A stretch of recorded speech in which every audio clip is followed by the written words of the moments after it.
তাহলে এই জাহান্নামটা কত ভয়ঙ্কর হবে, কত যেন কঠিন হবে। আর কয়েকটি আয়াত আপনাদেরকে শুধু তরজমা করে দিচ্ছি।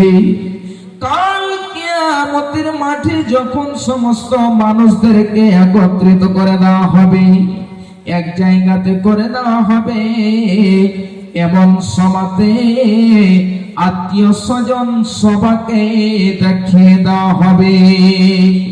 এমন সমাতে একজন ব্যক্তি যখন সে জাহান্নামে যাবে, জাহান্নামে যাওয়ার সমাতে আল্লাহকে বলবে, আল্লাহ আমার তুমি যেন ছেলেকে আমার বদলায় ফিরিয়ে নিয়ে নাও, আল্লাহ তুমি আমাকে ছেড়ে দাও, আল্লাহ তুমি আমার বিবিকে নিয়ে নাও, আল্লাহ তুমি আমার আত্মীয় স্বজনকে নিয়ে নাও। এই পর্যন্ত সে যেন বলবে, আল্লাহ আমার যে খানদান রয়েছে এই খানদানকে পর্যন্ত তুমি নিয়ে নাও, কিন্তু আল্লাহ তুমি আমাকে রেহাই করে দাও, আল্লাহ তুমি এদের সবাইকে জাহান্নামে দিয়ে দাও, এবং সবারই পরিবর্তে আল্লাহ তুমি আমাকে রেহাই করে দাও। যদি এতেও না হয় তাহলে আল্লাহ সারা পৃথিবীতে যত মানুষ রয়েছে ওদের সবাইকে তুমি নিয়ে নাও, ওদের সবাইকে জাহান্নামে দিয়ে দাও, আল্লাহ তুমি ওদের পরিবর্তে আমাকে জাহান্নাম থেকে বাঁচিয়ে নাও। তাহলে সেদিন নিজের ছেলেকে দিতে চাইবে, নিজের বিবিকে দিতে চাইবে, আত্মীয় স্বজনকে ভাইকে দিতে চাইবে, এই পর্যন্ত পৃথিবীর সমস্ত মানুষকে দিতে চাইবে যে আল্লাহ তুমি এদের সবাইকে জাহান্নামে দিয়ে দাও এবং এদের পরিবর্তে আমাকে রেহাই করে দাও। কিন্তু বলুন তো সেদিন কি হবে? এমন হবে না। আল্লাহ রাব্বুল আলামিন বলছেন, ইয়াউমা ইয়াফিরুল মারউ মিন আখিহি। আল্লাহ রাব্বুল আলামিন বলছেন সেদিন, যেদিন মানুষেরা নিজের ভাই থেকে পালিয়ে যাবে, নিজের ছেলে থেকে বিবি থেকে পালিয়ে যাবে, নিজের মা থেকে পিতা থেকে পালিয়ে যাবে, মানুষেরা এক অপর থেকে তারা পালিয়ে যাবে। কেন পালাবে? যখন মানুষেরা এক জায়গায় হবে, এবারে দেখতে পাবে মায়ের কাছে অনেক নেকি রয়েছে, মাকে যে বলবে মা তোমার অনেক নেকি রয়েছে, যদি তুমি তোমার একখানা নেকি দাও তাহলে আমি জান্নাতে চলে যেতে পারবো, তুমি দয়া করে মা একখানা নেকি দিয়ে দাও। সেদিন মা আপনাকে নেকি দেবে না, মা পালিয়ে যাবে। ঠিক ওই মতো যেন ছেলের কাছে যাবে, বেবের কাছে যাবে, ভাইয়ের কাছে যাবে, পিতার কাছে যাবে, সবাই পালিয়ে যাবে, কেউ যেন আপনাকে নেকি দিতে রাজি হবে না, কেউ যেন নেকি দেবে না, সবাই সেদিন পালিয়ে যাবে। তাহলে আমরা আজকে পৃথিবীতে এত মূল্যবান জীবন পেয়েছি, এই পৃথিবীতে আমাদেরকে নেক আমল করে যেতে হবে, যেন আমরা কাল কিয়ামতের মাঠে ডান হাতে আমলনামা পেতে পারি, যেন আমরা কাল কিয়ামতের মাঠে ডান হাতে আমলনামা পেয়ে যাই। ভাইজান বাপজান আমার, এই জাহান্নামটা কত ভয়ঙ্কর হবে, কত কঠিন হবে ভাইজান। আল্লাহ রাব্বুল আলামিনের নবী বলছেন, ইউতা বিন নারি ইয়াউমাল কিয়ামাতি লাহা সাবউনা আলফা জিমাম। জাহান্নাম খানাকে কাল কিয়ামতের মাঠে নিয়ে আসা হবে, ওই জাহান্নামে 70,000 লাগাম লাগানো থাকবে। 70,000 লাগাম লাগিয়ে জাহান্নামটাকে নিয়ে আসা হবে। এ আমার মায়েরা, আমার বোনেরা, খুব ভালো করে শুনুন। শুধু তাই নয়, জাহান্নামের মধ্যে যে 70,000 লাগাম লাগানো থাকবে, মা কুল্লি জিমামিন লাহা 70,000 মালাক।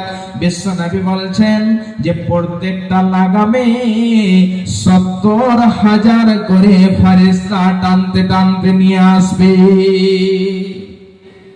তাহলে 70,000 লাগাম লাগানো থাকবে, আর যেন প্রতিটা লাগামে 70,000 করে ফেরেশতা জাহান্নাম খানাকে টানতে টানতে টানতে টানতে নিয়ে আসবে।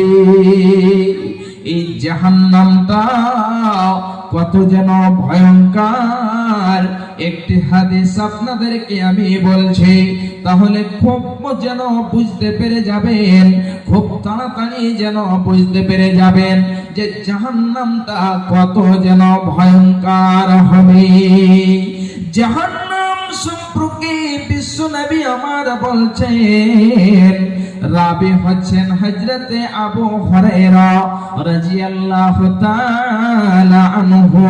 তিনি বলছেন, বিশ্বনবী আমার বলছেন, উকিদা আলফা সানাতিন হাত্তা ইহমারাত সুম্মা উকিদা আলাইহা আলফা সানাতিন হাত্তা আবিয়াযাত। বিশ্বনবী বলছেন, জাহান্নামকে 1000 বছর ধরে জ্বালানো হলো। 1000 বছর ধরে জাহান্নামকে জ্বালাতে জ্বালাতে জ্বালাতে জ্বালাতে আগুন খানা লাল হয়ে গেল। সুম্মা উকিদা আলাইহা আলফা সানাতিন হাত্তা আবিয়াযাত। আবার যেন 1000 বছর ধরে জ্বালানো হলো। তাহলে 1000 বছর ধরে জ্বালাতে জ্বালাতে ওই জাহান্নামের আগুন খানা লাল হয়ে গেল। আবার যেন 1000 বছর ধরে জ্বালানো হলো, ওই জাহান্নামের আগুন সাদা হয়ে গেল। সুম্মা উকিদা আলাইহা আলফা সানাতিন হাত্তা আসওয়াদাত। বিশ্বনবী বলছেন যে আবার যেন ওই জাহান্নামের আগুন খানা 1000 বছর ধরে জ্বালানো হলো, ওই জাহান্নামের আগুন কালো হয়ে গেল। এত ভয়ঙ্কর জাহান্নামের আগুন, যে জাহান্নামের আগুন খানা কালো হয়ে গেল, কুৎসিত হয়ে গেল। এমন জাহান্নামের আগুন কালো কুৎসিত রয়েছে, যদি কেউ পাশে থাকে তাহলে তাকে চিনতে পারা যাবে না, তাকে দেখতে পারা যাবে না। তাহলে এই জাহান্নামের আগুন কত ভয়ঙ্কর। মা আমার, বোন আমার, ভাইজান আমার, এমন ভয়ঙ্কর জাহান্নামের আগুন থেকে বাঁচার জন্য পৃথিবীতে আমাদেরকে নেক আমল করে যেতে হবে।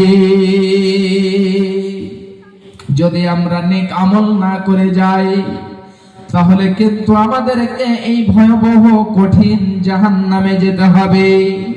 এই দিনকে বাঁচানোর জন্য, দিনের জন্য আজকে আমরা কিছুই যেন করে না।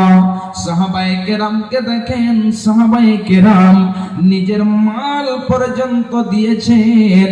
শুধু নিজের মাল নয়, নিজের জান পর্যন্ত দিয়েছেন ইসলামের জন্য।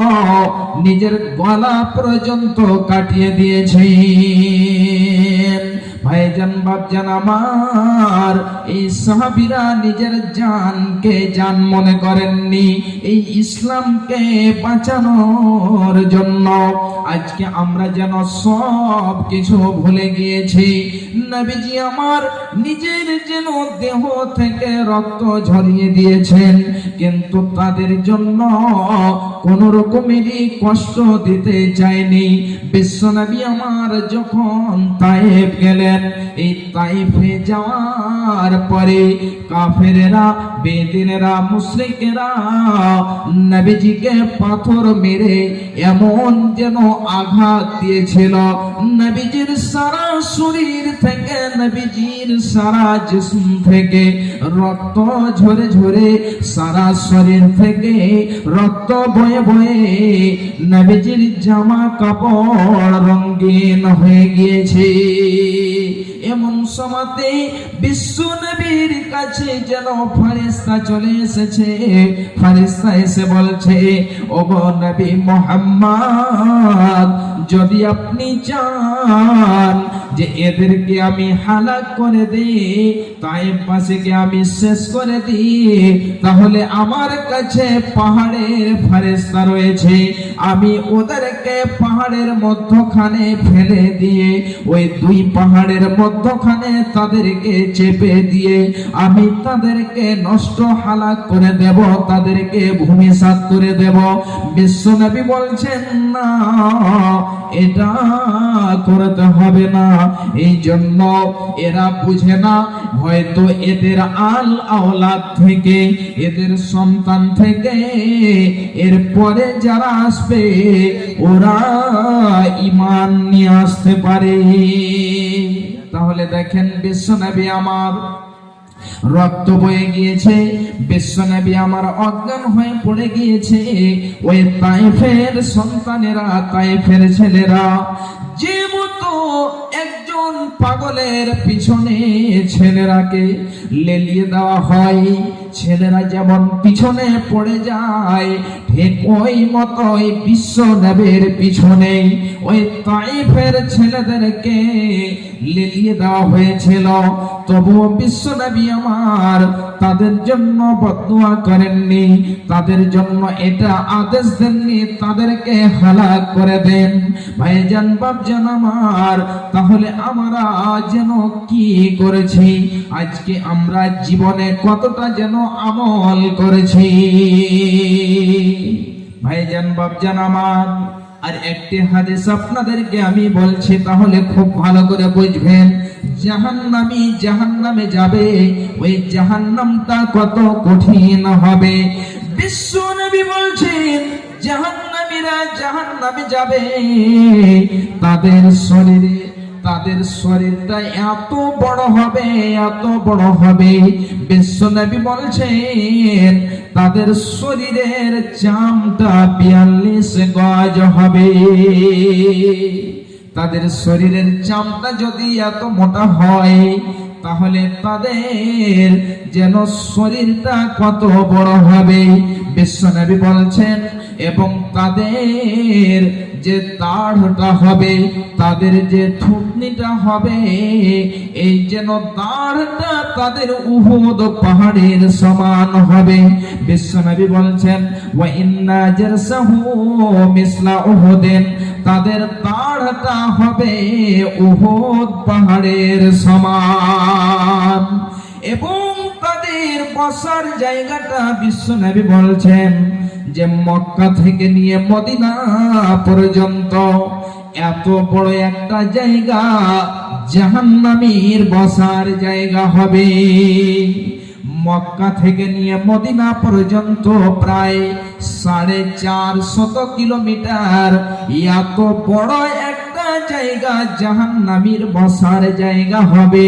তাহলে এই জাহান্নামীদের শরীরটা কত বড় হবে, কত ভয়ঙ্কর তাদের শরীর হবে এবং আল্লাহ রাব্বুল আলামিন তাদের কতটা শাস্তি দেবেন আপনি তাহলে একবার ধারণা করে দেখেন।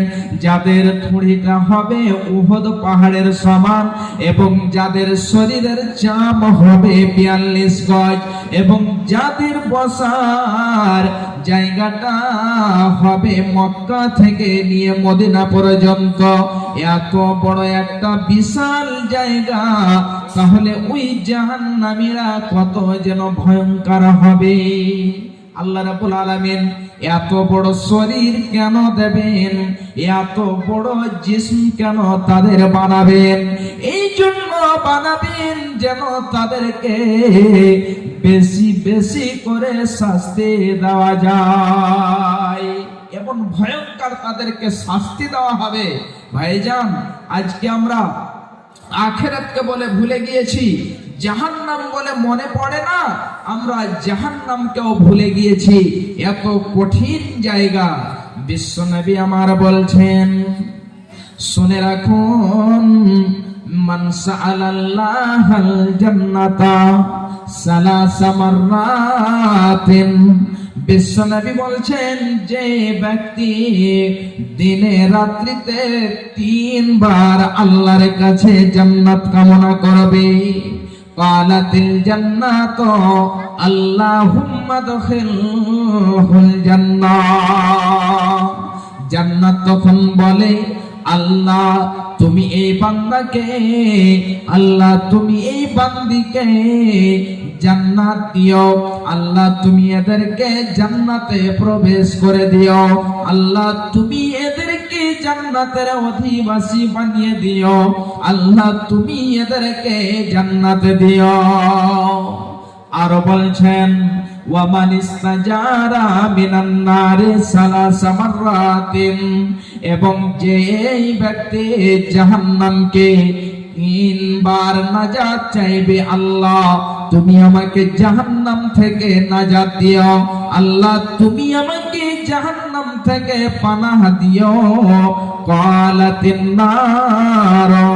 জাহান্নাম এই মুহূর্তে বলে, আল্লাহুম্মা আজরহু মিনান নার। হে আল্লাহ তুমি একে জাহান্নাম থেকে নাজাত দিও, আল্লাহ তুমি একে জাহান্নামে কোনদিন ফেলে দিও না, আল্লাহ গো তুমি একে জাহান্নাম থেকে মুক্তি দিও। তাহলে 3 বার যদি আমরা আল্লাহর কাছে জান্নাত কামনা করতে পারি, জান্নাত বলে আল্লাহ তুমি ওকে জান্নাতবাসী করে দিও। আর যদি জাহান্নাম থেকে আমরা 3 বার নাজাত চাইতে পারি, তাহলে জাহান্নাম বলে আল্লাহ তুমি একে জাহান্নামে দিও না, আল্লাহ তুমি একে জাহান্নাম থেকে নাজাত দিও। ভাইজান, তাহলে আমাদের কি করতে হবে? জাহান্নাম থেকে পানাহ চাইতে হবে, আল্লাহর কাছে কামনা করতে হবে, আল্লাহ তুমি আমাকে জান্নাত দিও। এই আল্লাহর কাছে দোয়া করতে হবে। ভাইজান, বাপজান আমার, আজকে আমরা নামাজ থেকে পিছিয়ে গেছি। রোজার রমজান মাসে আমরা যেন রমজানের রোজা পর্যন্ত রাখতে পারি না, সিয়াম পর্যন্ত রাখতে পারি না। অনেক ভাই বাপ আমার, মা বোনেরা এমন রয়েছেন যিনারা রাখেন না। আল্লাহ যেন এই সমস্ত লোকদেরকে হেদায়েত দিও। আর একটি হাদিস আপনাদের